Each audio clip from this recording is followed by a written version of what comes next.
Bom, pessoal, então prosseguindo, vimos no bloco anterior parâmetro de controle em ADI e agora objeto de controle em ADI. Vamos primeiramente ao artigo 102 da Constituição, inciso 1, a linha A, primeira parte. Diz lá: compete ao Supremo Tribunal Federal, principalmente à guarda da Constituição, cabendo, inciso 1, processar e julgar originariamente, agora linha A, primeira parte, ação direta de inconstitucionalidade de lei ou ato normativo federal ou estadual. Grife lei ou ato normativo federal ou estadual. Agora, como dito, vamos examinar o objeto de controle.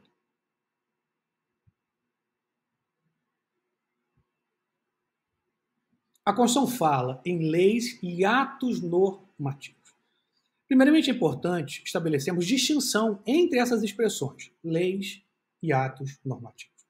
Quando a Constituição faz referência a ato normativo, ela está indicando, primeiramente, atos primários, com fundamento direto na Constituição, e segundo, atos dotados de generalidade e abstração. Logo, se você tem um ato de efeito concreto, já está excluído, não é passível de controle. Se você tem um ato secundário, também está excluído, não é passível de controle de constitucionalidade, pois não se insere no conceito de ato normativo. Então, um ato normativo é ato primário, com fundamento direto na Constituição, dotado de generalidade e abstração, para que então possa ser passível de controle de constitucionalidade em abstrato através de ADI, para que possa ser objeto de ADI. Contudo, a Constituição não se limita a fazer referência a atos normativos. Ela diz leis e atos normativos. Ato normativo, como dito, é gênero. Lei é espécie do gênero. Mas o STF tem entendido que leis, mesmo sendo leis de efeito concreto, podem ser objeto de ADI. Porque a Constituição teria destacado essa espécie legislativa. Então, ela utiliza gênero, ato normativo, que é o ato primário dotado de generalidade e abstração, e utiliza uma espécie legislativa, qual seja a lei. Então, entende o STF atualmente que se o ato objeto de controle for lei, tiver forma de lei, lei complementar, lei ordinária, lei orçamentária, poderá ser objeto de controle, mesmo sendo um ato de efeito concreto, mesmo sendo uma lei de efeito concreto. Claro, por óbvio, que na ADI não se vai discutir o efeito concreto ou os efeitos concretos produzidos pela lei, não é isso. O que vai se discutir na ADI é a compatibilidade dessa eventual lei de efeito concreto, abstratamente considerada em face da Constituição. Porém, se forem outros atos que não tiverem a forma de lei, por exemplo, a resolução do Congresso Nacional é um ato primário, mas nem sempre tem conteúdo abstrato, impessoal, nem sempre tem conteúdo normativo. Então, o STF tem entendido que se for um ato que não tiver a forma de lei, não for formalmente uma lei, e esse ato não for dotado de generalidade, abstração, ou seja, for um ato de efeito concreto, ele não poderá ser objeto de ADI. Eu vou trazer um exemplo que fica fácil de vocês visualizarem. Eu vou destacar uma espécie legislativa, que não a lei, por óbvio. Resolução. Resolução do Congresso Nacional, resolução do Senado Federal, não importa, a espécie que eu trago como exemplo é resolução. A resolução, ela tem assento constitucional, é um ato primário, fundamento direto na Constituição. Veja o artigo 59, inciso 7. O processo legislativo compreende a elaboração de. E aí segue emendas à Constituição, leis complementares, leis ordinárias, leis delegadas, medidas provisórias, decretos legislativos e resoluções. Então veja aqui, resolução, ela é um ato primário, fundamento direto na Constituição. Mas nem sempre, ela será dotada de generalidade e abstração. Então eu posso ter uma resolução de efeito concreto e posso ter uma resolução de caráter normativo, dotada de generalidade, abstração, impessoalidade. Vamos então ver duas hipóteses distintas: resolução de efeito concreto e resolução dotada de caráter normativo. Mas, primeiramente, o artigo 52 da Constituição, inciso 1 e parágrafo 1. Veja o que diz lá no artigo 52.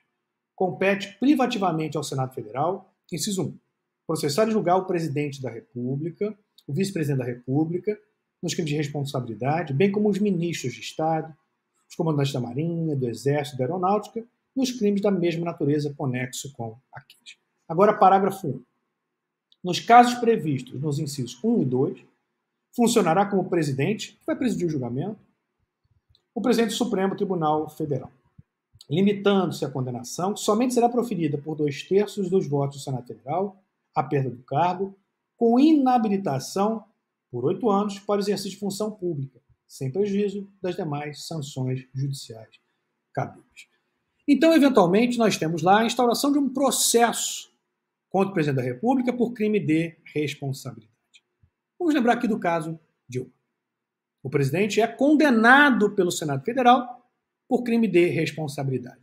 Qual o ato editado pelo Senado Federal nesse caso? Resolução.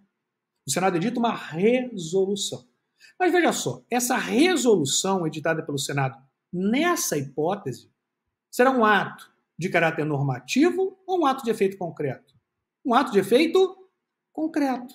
Logo, essa resolução de efeito concreto não poderá ser objeto de ADI. Mas vamos ver agora um outro exemplo. Vamos ao artigo 52, 10 da Constituição. Olha o que diz lá no 52, 10. Compete privativamente ao Senado Federal, inciso 10. Suspender a execução no todo ou em parte de lei declarada inconstitucional por decisão definitiva do Supremo Tribunal Federal. Então aqui veja o exemplo. O STF declara inconstitucional em processo objetivo, uma ação concreta, uma determinada lei ou ato normativo, decisão com efeito interpartes. Remete a questão, remete a decisão ao Senado Federal. O Senado Federal agora, tendo por base aquela decisão do Supremo, edita uma resolução suspendendo a eficácia desse ato declarado inconstitucional para as partes? Não, para as partes, veja só, basta a decisão do Supremo. Suspendendo para todos. Então, essa resolução vai ter efeito erga omnes, dotada de generalidade, de abstração, de impessoalidade. Essa resolução, portanto, poderá ser objeto de ADI, pois se trata, no caso, de um ato de caráter normativo. Então, muita atenção. Quando for lei, o STF atualmente entende que, mesmo sendo lei de efeito concreto, pode ser objeto de ADI. Não sendo um ato sob a forma de lei, só poderá ser objeto de controle através de ADI se tiver o caráter, como dito, normativo. Se for ato de efeito concreto, não será passível de controle via ADI. Vamos a algumas decisões do Supremo em relação ao que aqui foi dito. ADI 3929. ADI e resolução do Senado. O objeto da ADI é a resolução do Senado Federal. O tribunal resolveu questão de ordem suscitada em ação direta, ajuizada pelo governador do Estado de São Paulo, contra a resolução número 7 de 2007 do Senado Federal, que suspendeu, olha só, a eficácia dos artigos 3º, 4º, 5º, 6º, 7º, 8º e 9º da Lei 6556, das leis 7003, 7646 e 8207, todas do Estado de São Paulo, no sentido de autorizar a presidência do STF a prosseguir com o relatório do referendo da cautelar. Entendeu-se haver peculiaridades a recomendar que a própria presidência do Supremo levasse ao crivo do plenário os fundamentos por ela utilizados para a concessão de medida cautelar, quais sejam de processo que anteceder a resolução impugnada, norteado pelo artigo 52.10 da Constituição, ter sido deflagrado por comunicações falhas, elaboradas e expedidas pela presidência do STF, as quais contribuíram de forma decisiva para a problemática surgida com a suspensão erga omnes, levada a efeito pelo ato normativo contestado, ou seja, levada a efeito pela resolução.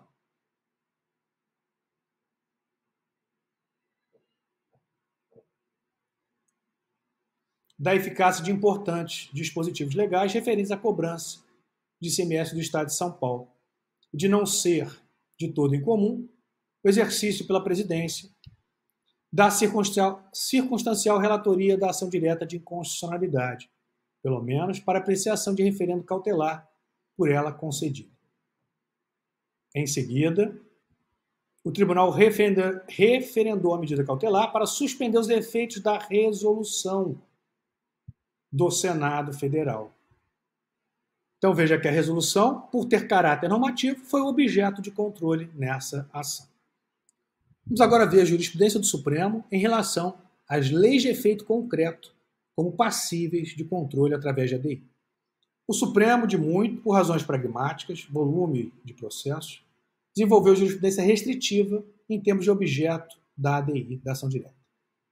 Só admitida em face de leis de efeito concreto, só admitidas? Em face de leis de efeito abstrato, Só admitida em face de leis de efeito abstrato. Essa era a orientação clássica, tá? Não admitida na orientação clássica em fase de leis de efeito concreto. A gente vai ver que houve mudança. Então, o entendimento clássico é que se admitia, por razões pragmáticas, a ADI apenas em face de leis de efeito abstrato, afastado o controle via ADI de leis de efeito concreto. Atualmente, a Corte parece caminhar em outro sentido, passando a admitir que atos de efeito concreto, editados sob a forma de lei, possam ser objeto de ADI, se afastando da jurisprudência clássica. Atualmente, portanto, o STF tem admitido, sim, impugnação de leis de efeito concreto. É o que se verifica no precedente abaixo. Asseverou-se que os atos do poder público sem caráter de generalidade não se prestam ao controle abstrato de normas, eis que a própria Constituição adotou como objeto desse processo os atos tipicamente normativos, ou seja, aqueles dotados de um mínimo de generalidade e abstração. Considerou-se, entretanto, que outra deveria ser a interpretação nos casos de atos editados sob a forma de lei, exatamente o que nós falamos. Voltando, ressaltou-se que essas leis formais decorreriam ou da vontade do legislador ou do próprio constituinte, que exigiria que certos atos, mesmo que de efeito concreto, fossem editados sob a forma de lei. Assim, se a Constituição submeteu a lei ao processo de controle abstrato, a Constituição faz referência a essa espécie legislativa, meio próprio de inovação na ordem jurídica, instrumento adequado de concretização da ordem constitucional, não seria admissível que o intérprete debilitasse essa garantia constitucional, isentando um grande número de atos aprovados sob a forma de lei do controle abstrato de normas e, talvez, de qualquer forma de controle. Aduziu-se, ademais, não haver razões de índole lógica ou jurídica contra a aferição da legitimidade das leis formais no controle abstrato de normas, e que estudos e análises no plano da teoria do direito apontariam a possibilidade tanto de se formular uma lei de efeito concreto de forma genérica e abstrata, quanto de se apresentar como lei de efeito concreto regulação abrangente de um complexo mais ou menos amplo de situações. Concluiu-se, em razão disso, que o Supremo não teria andado bem ao reputar as leis de efeito concreto como inidôneas para o controle abstrato de normas. Prosseguindo ainda com o Supremo, a extensão da jurisprudência desenvolvida para afastar do controle abstrato de normas os atos administrativos de efeito concreto, as chamadas leis formais, suscita, sem dúvida, alguma insegurança, porque coloca a salvo do controle de constitucionalidade um sem número de leis. Outra há de ser, todavia, a interpretação, se se cuida de atos editados sob a forma de lei. Nesse caso, houve por bem o Constituinte não distinguir entre leis dotadas de generalidade e aquelas outras conformadas sem o atributo de generalidade e abstração. Essas leis formais decorrem, como já dito, ou da vontade do legislador ou do desiderato do próprio Constituinte, que exige que determinados atos, ainda que de efeito concreto, sejam editados sob a forma de lei, verba e grácia, lei orçamentária, lei que institui empresa pública, sociedade de economia mista, autarquia, fundação pública. Ora, se a Constituição submete a lei ao processo de controle abstrato, até por ser este o meio próprio de inovação na ordem jurídica e o instrumento adequado de sua concretização, de concretização da ordem constitucional, não parece admissível que o intérprete debilite essa garantia da Constituição, isentando um número elevado de atos aprovados sob a forma de lei do controle abstrato de normas. E muito provavelmente, como falado de qualquer forma de controle, é que muitos desses atos, por não envolverem situações subjetivas, dificilmente poderão ser submetidos a um controle de legitimidade no âmbito da jurisdição ordinária. Ressalte-se que não se vislumbram razões de índole lógica ou jurídica contra a aferição da legitimidade das leis formais no controle abstrato de normas. Até porque, isto é, não vinculado ao caso concreto, há de ser o processo e não o ato legislativo submetido ao controle de constitucionalidade. Todas essas considerações parecem demonstrar que a jurisprudência do STF não andou bem ao considerar as leis de efeito concreto como inidôneas para o controle abstrato de normas. A Corte não pode se furtar à análise do tema colocado nesta ação direta. Há uma questão constitucional de inegável relevância jurídica e política que deve ser analisada a fundo. Apenas para reforçar, vamos a mais uma decisão nesse mesmo sentido. Mostra-se adequado o controle concentrado de constitucionalidade quando a lei orçamentária revela contornos abstratos e autônomos em abono ao campo da eficácia concreta. Assim sendo, cuidando-se de ato editado sob a forma de lei em sentido formal, pouco importa se o conteúdo é dotado de generalidade e abstração ou de efeito concreto. Esse ato será passível de controle através da ADI. Na ADI, não se analisa eventuais efeitos concretos produzidos pelo ato, mas a compatibilidade dessa lei de efeitos concretos abstratamente considerada em face da Constituição. Agora, se for um ato de efeito concreto que não tem a forma de lei, como já exemplificado, não será passível o controle através de ADI. Prosseguindo, é necessário que se cuide de ato vigente. Logo, não cabe a ADI atacando um ato que já foi revogado, princípio da atualidade. Se o ato já foi revogado, não há violação à Constituição abstratamente considerada no momento que a ação é proposta, porque aquele ato não mais existe no sistema jurídico. Mas pode ocorrer algo similar ao que nós falamos quanto à possibilidade de revogação superveniente do parâmetro de controle. Então, a ação pode ser proposta enquanto o ato objeto de controle ainda se encontra ou se encontrasse vigente no sistema jurídico. Após a propositura da ação, o ato objeto de controle vem a ser revogado. Então, por exemplo, é proposta uma ADI atacando a lei X, que se encontra vigente no momento que a ação é proposta. A ação é conhecida. Inicia-se, portanto, o processo de julgamento da respectiva ADI. Após essa instauração do processo, o ato objeto de controle é revogado. A lei objeto de análise é revogada. A regra é que o STF julgue prejudicada a ação por perda superveniente do objeto de controle. Contudo, assim como se dá em relação à revogação superveniente do parâmetro de controle, o STF admite o prosseguimento da ação, tendo em conta os princípios da hierarquia, da força normativa da Constituição, da máxima efetividade, da segurança jurídica, da nulidade dos atos inconstitucionais, sendo ainda atual a violação da Constituição, ele admite o prosseguimento do julgamento, mesmo o ato já tendo sido revogado.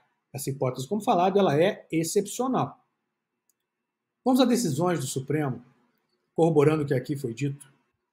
Leis e atos normativos já revogados não podem ser objeto de ação direta, simplesmente por não haver ato passivo de impugnação via ação direta, via controle abstrato. A lei não mais existe no ordenamento jurídico. Cabível, contudo, controle incidental em concreto. Aqui nós temos algumas situações interessantes. Então, por exemplo, a ação é proposta atacando uma determinada lei vigente no momento que a ação é proposta. Após a propositura da ação, iniciado o processo, essa lei simplesmente é revogada. Primeira hipótese. Segunda hipótese, essa lei é alterada substancialmente. Ou seja, aquela redação originária é substituída por uma nova redação, a redação originária também é revogada. Ou uma terceira hipótese, essa lei, essa norma originária, ela é alterada por uma lei superveniente sem mudança substancial. Ou ainda uma outra hipótese. Vamos imaginar que você tem uma lei objeto de controle, após a propositura da ação, é editada uma medida provisória, abra aspas, revogando, fecha aspas, essa lei anterior. Quais são as consequências jurídicas dessas hipóteses? Nós vamos destacar cada uma delas. Então a regra é, o ato objeto de controle sendo pura e simplesmente revogado, a ação é julgada extinta, prejudicada, por perda superveniente do objeto. Porém, excepcionalmente, admite-se o prosseguimento do julgamento desde que a ação já esteja aparelhada para julgamento, como falado. Mesmo as observações feitas quando a alteração do parâmetro de controle. Mas nós temos, como demonstrado, outras hipóteses que eu vou agora trazer para vocês. Veja aqui questão interessante. Houve revogação do ato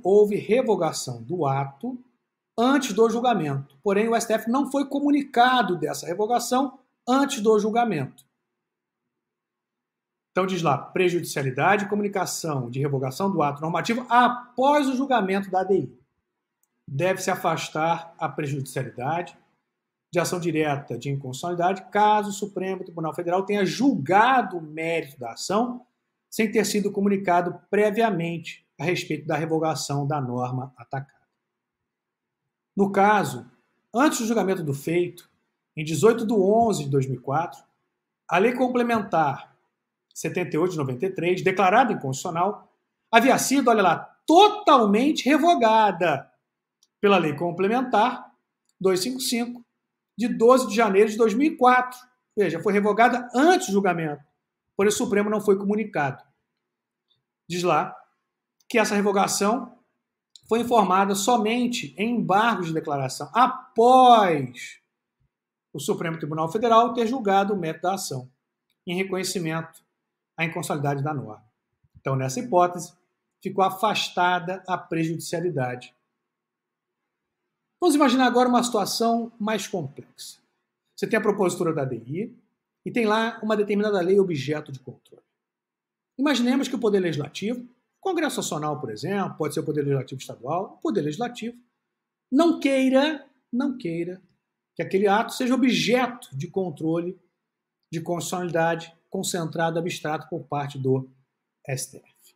Então o Congresso vê que aquele ato foi atacado, que a ação foi conhecida e que o processo está em andamento e que, muito provavelmente, aquele ato será declarado inconstitucional, contrário à vontade dele, legislador. O que faz o legislador?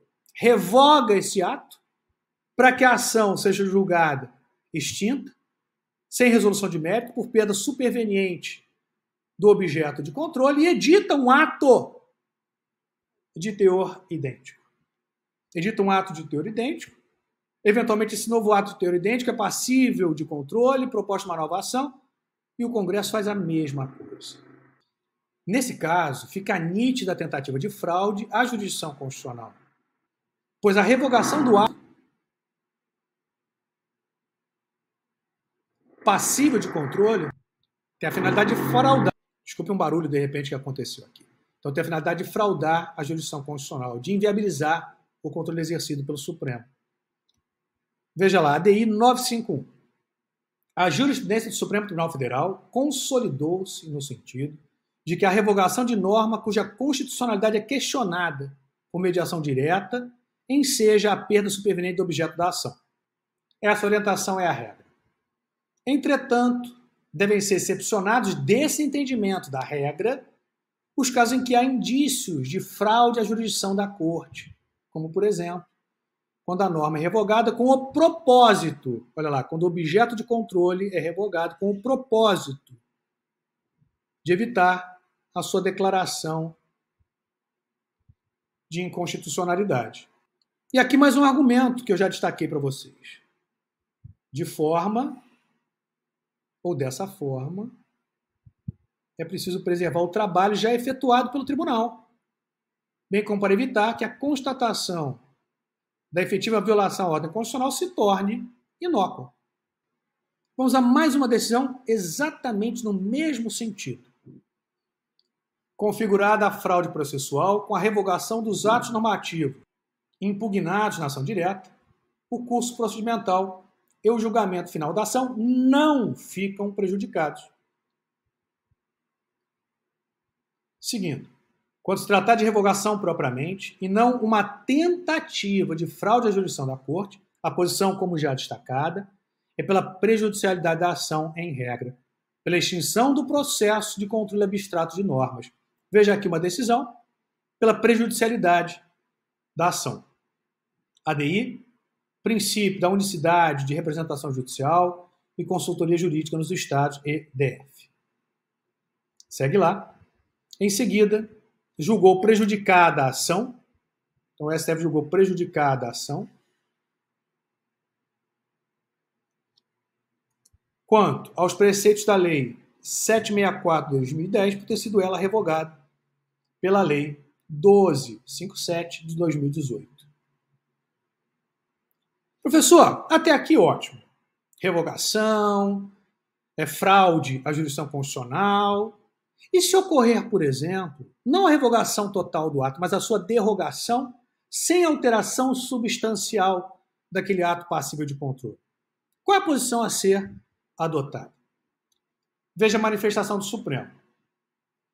Ressaltando que, havendo mera derrogação da norma objeto de controle, sem alteração substancial, ou seja, a norma anterior passa por modificação de cunho redacional sem afetar o seu conteúdo. Na essência, ela é a mesma, que permanece substancialmente o mesmo. Não haverá prejuízo à continuidade de julgamento da ação direta de inconstitucionalidade. Veja lá na parte em negrito. Em questão de ordem, o tribunal entendeu não prejudicada a ação em fase da alteração da norma impugnada pela emenda constitucional 70 de 2005, haja vista que a redação, ou melhor, a nova redação do inciso 2 do parágrafo 1º do artigo 82, bem como o acréscimo dos parágrafos 4º, 5º e 6º, não provocaram alteração substancial do dispositivo atacado, mas mantendo a supervisão pedagógica do Conselho Estadual de Educação sobre as instituições privadas de ensino superior do Estado de Minas Gerais, apenas explicitar o seu conteúdo, demonstrando com clareza qual o real alcance dessa supervisão, sem alteração, repito, substantiva ou substancial. Havendo, portanto, derrogação, mudança redacional, mudança de dispositivo, numérica, não há que se falar em prejuízo à ação, pois substancialmente o ato continua o mesmo. Professor, mas e se essa derrogação ela diminuir o alcance do ato atacado? Veja que nesse caso não há mudança substancial, mas sim diminuição no alcance do ato atacado. ADI 1080. Redução do alcance da lei impugnada e prejudicialidade.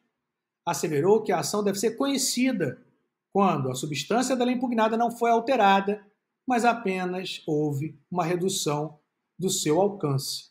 E essa redução não agride o pedido inicial, porque dele também consta impugnação quanto ao ponto mantido e não alterado. No mérito, o relator julgou procedente o pedido formulado e, após pediu vista dos autos, a ministra Ellen Grace. ADI 1080. Vamos a mais uma hipótese. Vamos imaginar que a lei seja, aspas, revogada, fecha aspas, por medida provisória. Muito cuidado aqui com a expressão. Medida provisória revoga lei. Tecnicamente, medida provisória não revoga a lei. A lei só será revogada por outra lei. A edição de medida provisória suspende a eficácia da lei em sentido contrário anterior. Caso a medida provisória seja convertida em lei, aí sim se opera a revogação da lei anterior. Então, tecnicamente, a medida provisória não revoga a lei, ela suspende a eficácia da lei. Como falado, repito, a revogação vai se dar a partir da lei de conversão da medida provisória. Vamos ver como o STF se manifestou quanto a essa hipótese. Questão que merece atenção ocorre quando, após a propositura da ação direta de inconstitucionalidade, o ato objeto de impugnação à lei é revogado por medida provisória. Veja, revogação aí entre aspas. Nessa hipótese não há propriamente revogação. A medida provisória suspende a eficácia da lei durante o seu período de vigência. A lei suspensa somente será revogada com a edição da lei de conversão da medida provisória. A medida provisória não possui eficácia revogadora, eficácia normativa imediata. Portanto, não há perda de objeto. Não há ausência de interesse objetivo, que somente ocorre com a conversão da medida provisória em lei e com a consequente revogação do ato objeto da respectiva ação direta de inconstitucionalidade. Ato contínuo, Supremo Tribunal Federal, por maioria, resolveu questão de ordem no sentido de afastar a prejudicialidade das ações diretas. A questão de ordem foi suscitada em face da edição, em 2019, da MP 870, que também cuidou da organização básica daqueles órgãos e dos ministérios, expressamente dispôs revogar a Lei 13.502 de 2017. A Corte observou ter havido apenas suspensão dos efeitos da eficácia da Lei 13.502 de 2017.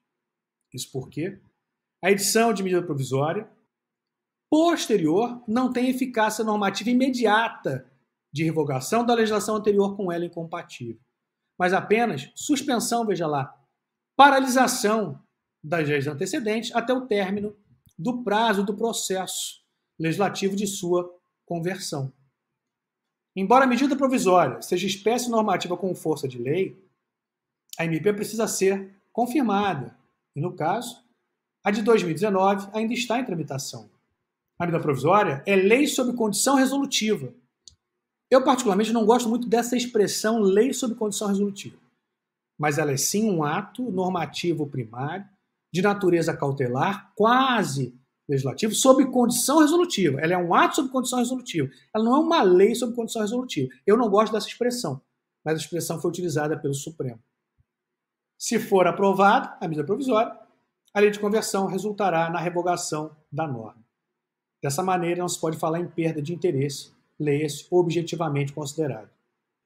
Não há extinção do processo, não há prejudicialidade, portanto, da ação nesse caso. O objeto de controle, portanto, leis e atos normativos vigentes.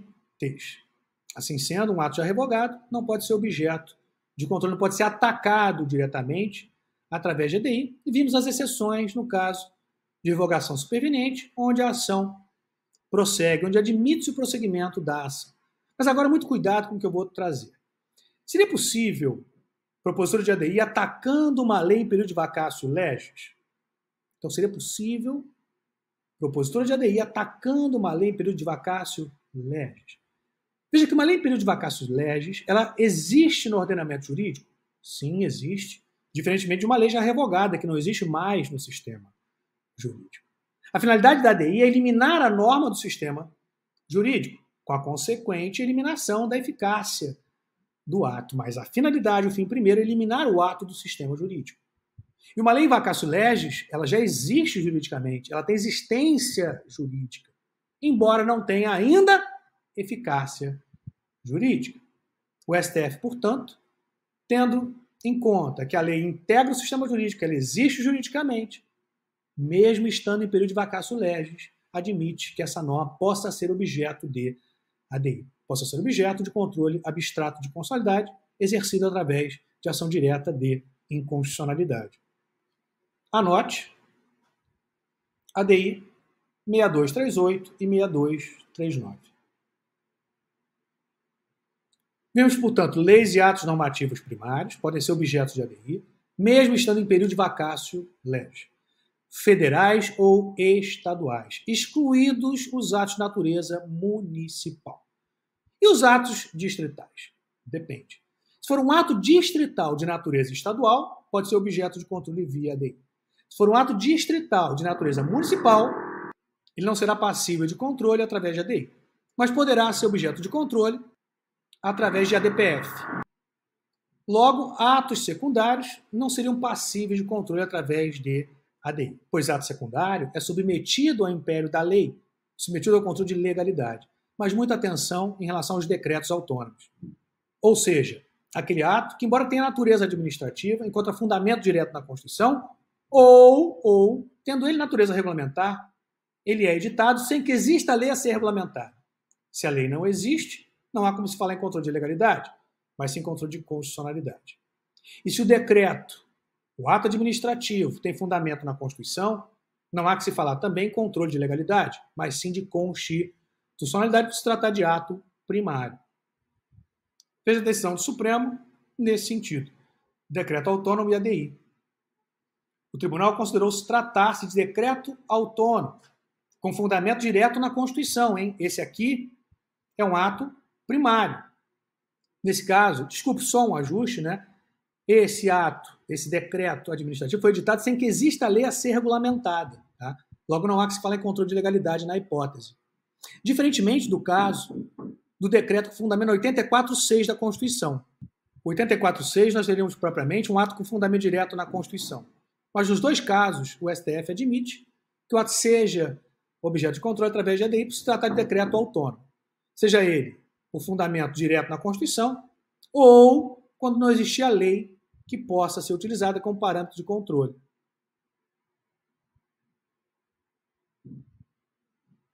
Veja mais uma decisão do Supremo nesse sentido.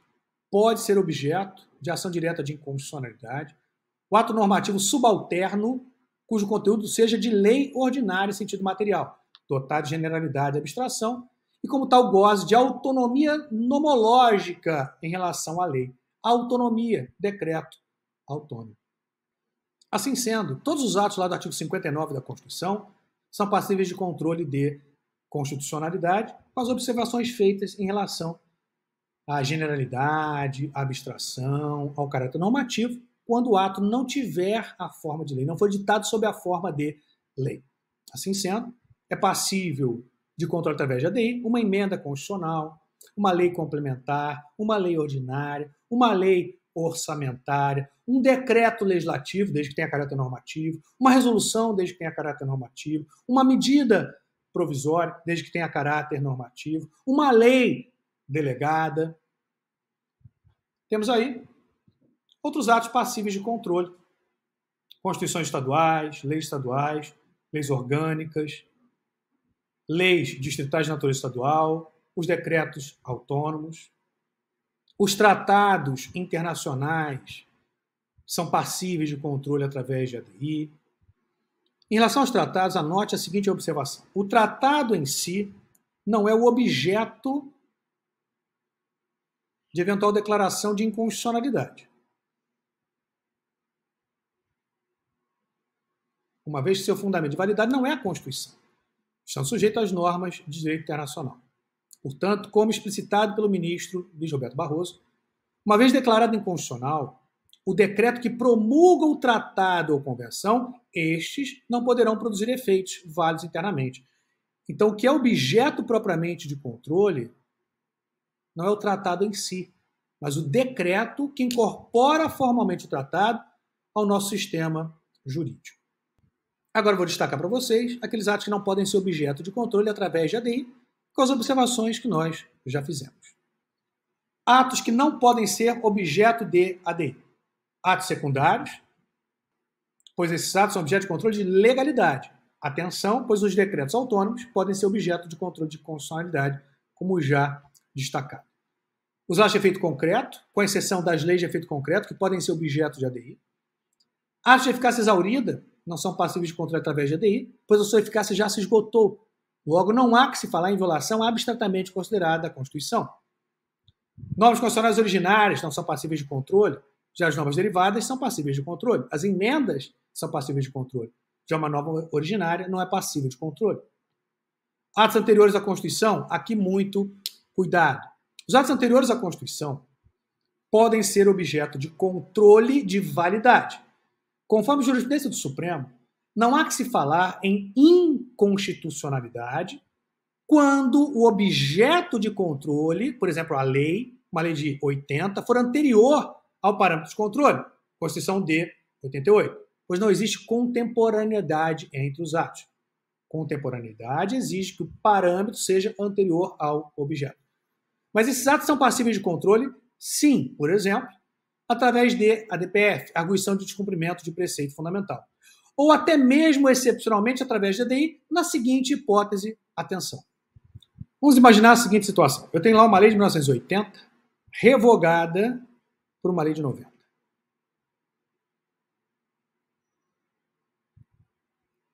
Revogada por uma lei de 90. Essa lei de 90 é atacada através da ADI por suposta violação à Constituição de 88. Então aqui, só para destacar o parâmetro,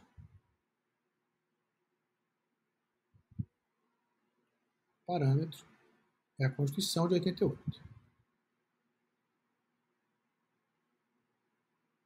Então, o parâmetro é anterior ao objeto. O objeto é a lei de 80. Desculpa, o objeto é a lei de 90. Então, é proposta uma ADI atacando essa lei de 90 por suposta violação à Constituição de 88. Essa ADI é proposta em 95. Em 98, essa lei é declarada inconstitucional. É declarada, portanto, nula de pleno direito. A decisão que declara o ato objeto de controle inconstitucional abstrato tem efeito repristinatório.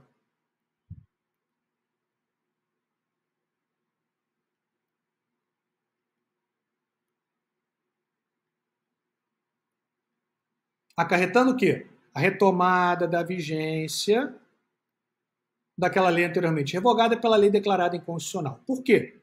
Se essa lei de 90 é inconstitucional, nula de pleno direito, é como se nunca tivesse existido, eliminando-se com a declaração de inconstitucionalidade todos os efeitos jurídicos produzidos por essa lei declarada inconstitucional, inclusive o efeito revogador em relação à lei de 80. Consequentemente, a decisão vai possuir efeito repristinatório, acarretando a retomada da vigência da lei de 1980. Até aqui, tranquilo. Mas imaginemos que essa lei de 80 seja igualmente incompatível com a Constituição. O que pode o tribunal fazer? Analisar essa lei de 80 em face da Constituição de 88, dentro da ADI, como forma de se afastar. O chamado efeito repristinatório indesejado. Então perceba aqui que interessante. Não seria possível a propositura de ADI atacando uma lei anterior ao parâmetro. Então não seria possível a propositura de ADI atacando essa lei de 80 por suposta violação à Constituição de 88.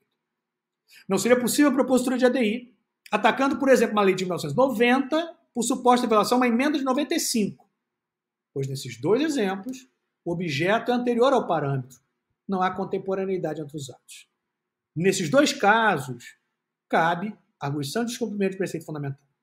Porém, é possível sim se analisar em ADI objeto anterior ao parâmetro, desde que como forma se afastar o chamado efeito repristinatório indesejado. Então não posso atacar diretamente essa lei anterior ao parâmetro via ADI, mas posso analisar na ADI uma lei anterior ao parâmetro como forma de se afastar o chamado efeito repristinatório indesejado. Muita atenção com essa situação. Então, muito cuidado. O STF não admite a chamada inconstitucionalidade superveniente nessas duas primeiras hipóteses, decorrente de nova Constituição ou de reforma constitucional. O STF entende que, nesses casos, o parâmetro formal é posterior ao objeto. Não havendo contemporaneidade entre os atos, não há que se falar em inconstitucionalidade superveniente. Vamos ver esses dois primeiros casos. Lei anterior, Constituição, lei anterior que a contraria. Revogação, inconstitucionalidade superveniente, impossibilidade. A lei ou é constitucional ou não é lei. Lei inconstitucional é uma contradição em si. O vício da inconstitucionalidade é congênito à lei e há de ser apurado em face da Constituição vigente ao tempo de sua elaboração. Lei anterior não pode ser inconstitucional em relação à Constituição superveniente. Nem o legislador poderia infringir a Constituição futura. A Constituição sobrevinda não torna inconstitucionais normas, leis anteriores com ela conflitantes, revoga-as ou não as recepciona. Então, para o STF, não há inconstitucionalidade superveniente decorrente de nova Constituição, mas sim revogação ou não recepção. Segunda hipótese, ADI, disponibilidade remunerada de servidores. O plenário julgou parcialmente procedente pedido formulado em ADI, ação direta, para declarar a inconstitucionalidade da expressão pelo prazo máximo de 1 ano, contida no artigo 90, parágrafo 3º da Constituição do Estado do Rio de Janeiro, e agora, atenção, e reconhecer a não recepção, pela Constituição de 88, da expressão com vencimentos e vantagens integrais disposta no mesmo preceito e agora, tendo em vista a redação dada pela Emenda Constitucional 19 de 98 ao dispositivo paradigma. Não recepção em face de emenda constitucional superveniente é a segunda hipótese. O tribunal aduziu que a Emenda Constitucional 19 de 98 teria alterado substancialmente parte do artigo 41, parágrafo 3º da Constituição, o qual configuraria paradigma de controle na presente ação. Destacou jurisprudência no sentido da necessidade da adoção de 2 juízos subsequentes pela Corte. O primeiro, entre o preceito impugnado e o texto constitucional vigente na propositura da ação, com o fim de se verificar a existência de compatibilidade entre ambos, ou seja, juízo de constitucionalidade. O segundo, entre o ato questionado e o parâmetro alterado, atualmente em vigor, com o objetivo de se averiguar sua eventual recepção pelo texto constitucional superveniente. Temos aí 2 exemplos desses 2 primeiros casos. Decorrente de nova Constituição ou de reforma constitucional para o STF, não há que se falar em inconstitucionalidade superveniente, mas sim em caso de compatibilidade, ou melhor, de incompatibilidade, revogação ou não recepção.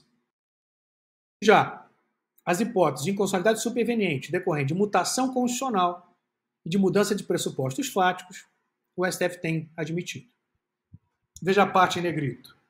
Há 3 situações que legitimam a mutação constitucional e a superação de jurisprudência consolidada. Mudança de percepção do direito, modificação na realidade fática, consequência prática negativa de determinada linha de entendimento. Seguindo, no poder de interpretar a lei fundamental reside a prerrogativa extraordinária de reformulá-la. Eis que a interpretação judicial acha-se compreendida entre os processos informais de mutação constitucional, a significar, portanto, que a Constituição está em elaboração permanente dos tribunais incumbidos de aplicá-la. Admite-se, portanto, inconstitucionalidade superveniente decorrente de mutação constitucional, por exemplo. Ou ainda, outra hipótese, frisou-se que no atual contexto de significativas mudanças econômicas e sociais, as legislações em matéria de benefícios previdenciários e assistenciais teriam trazido os critérios econômicos mais generosos, com consequente aumento do valor padrão da renda familiar per capita. Consignou-se, olha lá, a inconstitucionalidade superveniente. Então admitiu-se a inconstitucionalidade superveniente, olha lá. Do próprio critério definido pelo parágrafo 3º do artigo 20 da LOAS. Tratar-se-ia de inconstitucionalidade superveniente, resultante do processo de inconstitucionalização em face de notórias mudanças fáticas. Portanto, as 2 primeiras hipóteses não admitidas e as 2 últimas aceitas pelo Supremo Tribunal Federal. Fechamos então objeto de controle em ADI. No próximo bloco, nós continuamos a análise da ação direta de inconstitucionalidade. Dá tempo de tomar uma aguinha, esticar a perna e já voltamos.